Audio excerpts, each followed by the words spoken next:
นี่ก็เป็นการหาปลาไทยน้องบัวลาวนี่เท่ากุ้งนี่เนาะแฟนนางสายทองจัดไปใหญ่หรือน้อยใหญ่หรือน้อยลุ้นลุ้นอบดึงออกมาได้ว่ามันเป็นปลาหรือเป็นยังไงจัดไปจัดไปโอ้โอ้โอ้โอ้โอ้โอ้โอ้โอ้โอ้ยไปโอ้ย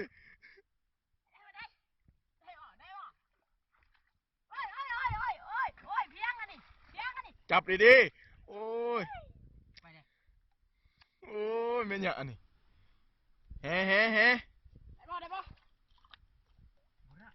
โอ้ป่าเหยียบจนเต็มที่เลยเจ้าบ่ได้เหยียบก็เหยียบเลยโอ้ป่ามันยังจับบ่อยู่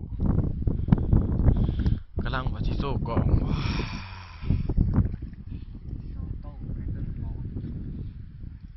จะแบบอะไรชดหรือเปล่าไม่ได้เออ